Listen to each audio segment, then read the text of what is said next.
Hey guys, this is John with Proficient Mower. I also work as a Briggs fan on justanswer.com. It's been a while since I shot a video, so just been really busy with things. So today I'm going to shoot a video showing you guys how to remove the carburetor on a snowblower. Now, this one is a Craftsman. It's got the 5-horse Tecumseh engine. Of course, Tecumseh is now out of business, but you see a lot of these on the Craftsmans. Some of the older MTDs had them as well. The Tecumsehs pretty much were the go-to motors for the snowblowers up to the point where they went out of business. This one is leaking gas, and the customer brought it to me and said that basically, they were leaking gas. With them here, I checked the oil. This is something that you always check as far as with it. The oil does smell of gasoline even though it's not completely thinned out yet. If you have gasoline in your oil, it's a dead tail sign that your carburetor is leaking. So what we're going to do today is I'm going to take you step by step and try to get better. I've had some complaints about the viewing and the angles of the camera and from or not customers, but viewers. So, being that I try to shoot these videos as best I can on my own, I'm going to try to get better angles for you guys, and that way you can see all this step by step.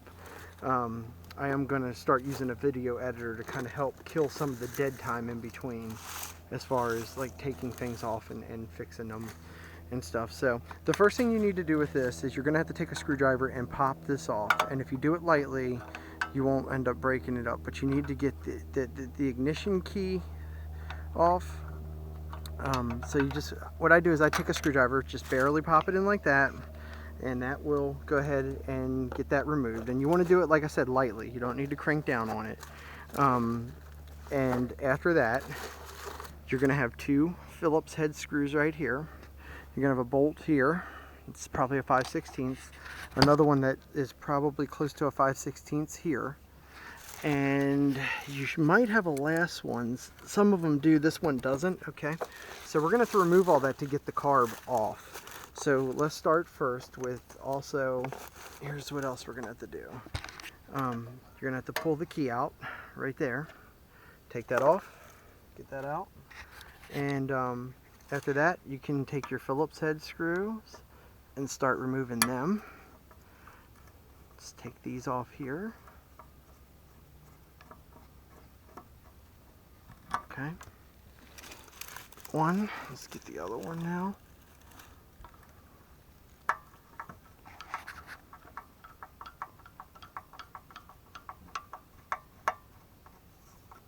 Okay. Got that. Okay, so after that, you're going to have to get your 5/16 out to get the other bolt off. That's what we're going to do next.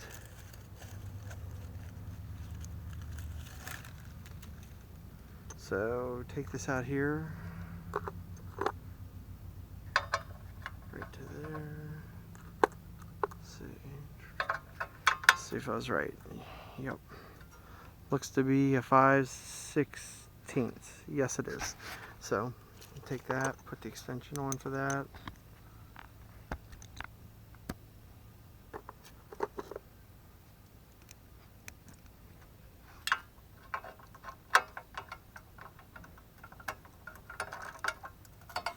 You undo this here, take your 5/16, just loosen that up. Looks like that's all it's going to need to unscrew.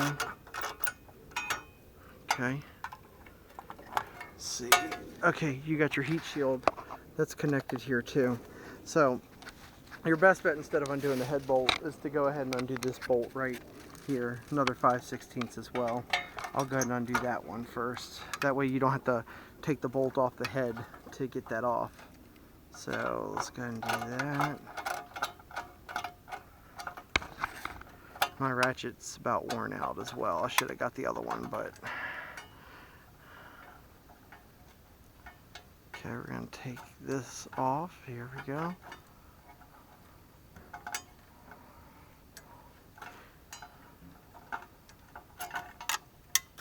There we go. Got that off. Put this bolt there. Now this should come off. It's going to slide off like this. Turn it. Be careful not to disconnect it. Your green kill wire is still hooked up.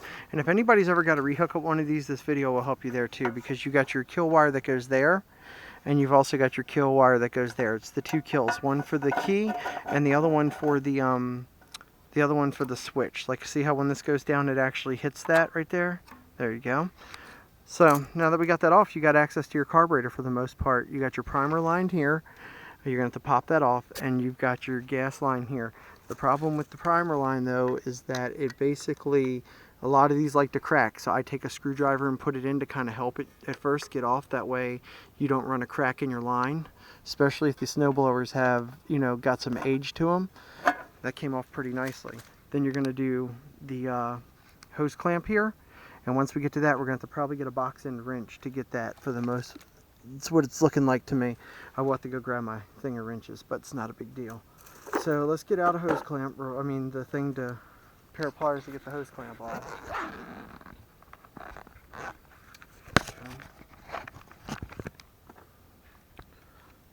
So we will, here we go, take this off here, move that back. That'll free that up. Now here, keep an eye on your linkage where it hooks up, okay, because you have two holes here. It's going to go in the first hole, and it's going to go, when you look over here, the hole basically when the throttle's closed in between the big hole and the little hole here. So it's that hole right there.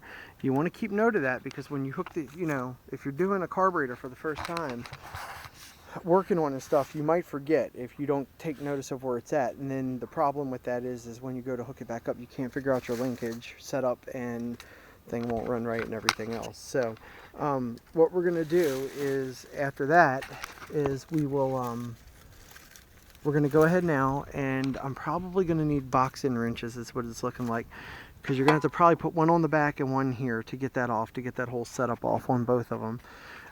This is going to be the hard part to get viewing for you guys. Let me see, hopefully see how much gas we have in it too, because draining the gas is going to be the next issue I'm going to have to worry about, is how to safely drain. Nope, there's no gas, because that's probably why it didn't thin out anymore. It's probably continually leaking gas, and if it was low, that's why your oil didn't thin completely. So what we're going to do now is this. We're going to get a box end wrench, and you might need a pair of pliers or something to hold that, but we're going to pop your hose line off here so we can get to that. So you can kind of, I always take a screwdriver and just kind of lightly pry, just to start to break the seal from it sitting up against there all these years. Let's see what we got. There we go. Slowly starting to get it.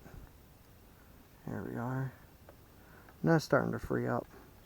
And I do this with most of them because it stops them from cracking. If you just try to pull it off, a lot of times I've noticed it'll crack.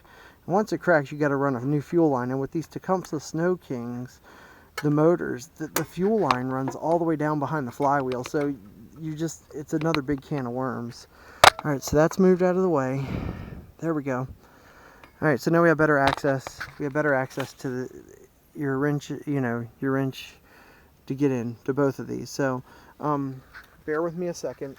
I will fast forward this in editing, but I got to go get my pair of pliers to take these wrenches off, and that's what I'm gonna do. So let's go ahead and grab get the wrenches to get the bolts off. So that's what we're gonna do now, and then I will have to try to set up a good camera angle for you guys. We're gonna get a pair of pliers and my wrench set that I had set out here. I tried to set all my tools out accordingly this time. That way there's not a lot of jumbling around and time wasting. Okay.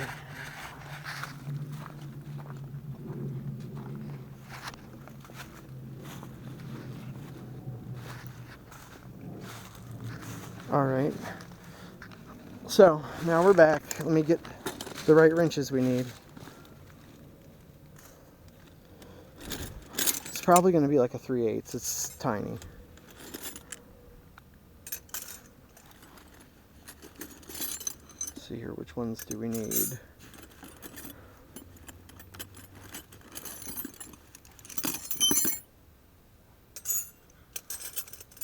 All right, what is this? That's my 3/8. I bet you this is probably going to be pretty close. Yeah, that might be your back wrench on here. If you've got to put a back wrench on here to hold that bolt. Let me see. What I'm doing is I'm trying to get a wrench in here on it.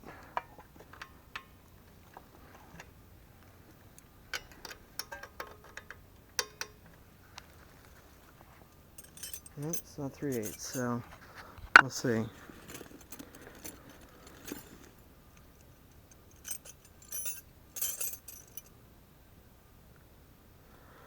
Try, here we go. 7/16 is loose.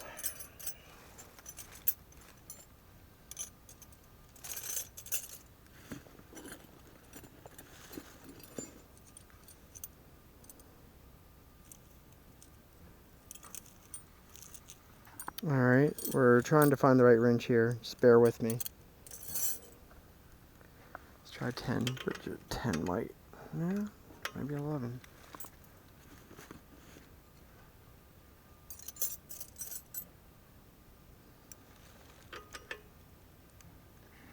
Okay, so the 11's working. There we go. As long as that bolt's not turning with it. Trying to see what if it is or not. If the bolt's turning with it, you're going to have to stop it by hand, which can be a pain. But sometimes they're really cool. It recesses into the block, so it makes it a little easier for you. So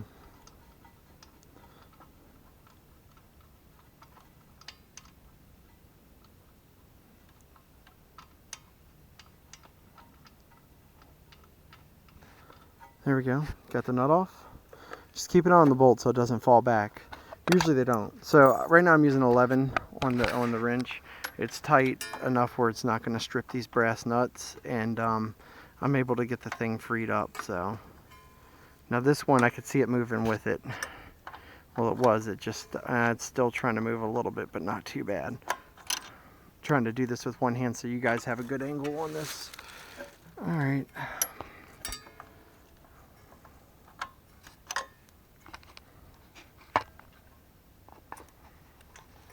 So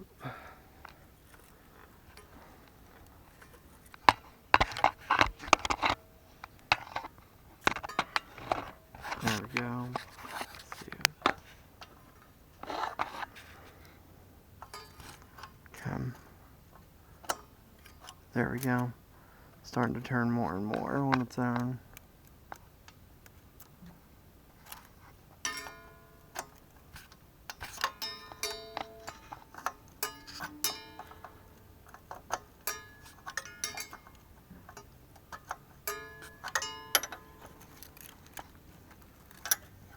Alright, there we go. So it's almost off completely now.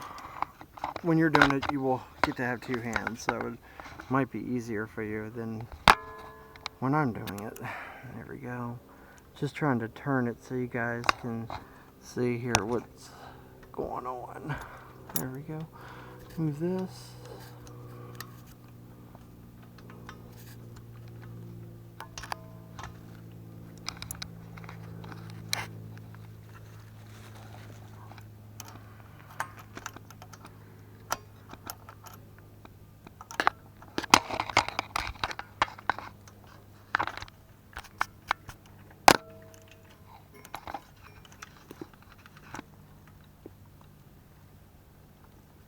There we go.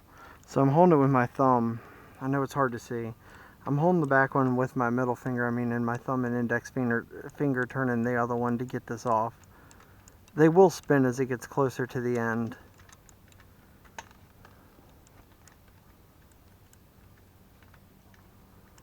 There it goes.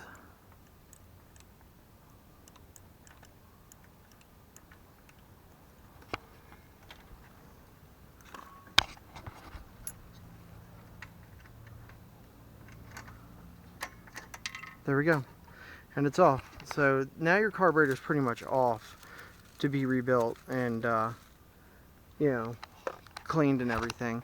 I'm going to turn this video off and leave this one in here because sometimes people just need to know how to remove them, but there will be a second video to follow. You just unhook your linkage there. Like I said, keep track of where the linkage is. So I'm going to pull this up like this and put it over here as well. That way no pieces and parts are lost. But yeah, I mean, this thing, it's pretty gummed up. That's not original at all either. I don't know what kind of job that was that's done with there. It looks like they use like a piece of gasket paper or something. But the problem I could tell right away is that this thing's needle and seat is leaking into the the needle seat is leaking, so gas is getting into the crankcase. So what I'll do, I got you guys, while I got you all here, is we'll crack open in the next video. Right after this, we're going to crack open the bowl and take a look inside and everything, and then we'll start getting ready to clean it and everything. Again, this is John. Thanks for tuning in to my YouTube channel. Again, sorry if the views on my videos aren't perfect. It's just me out here doing this, trying to record and do it. So I hope it helps someone, and if you guys need help with rebuilding it, that'll be on the second video I'll be posting after this one. Alright, thanks a lot. See ya.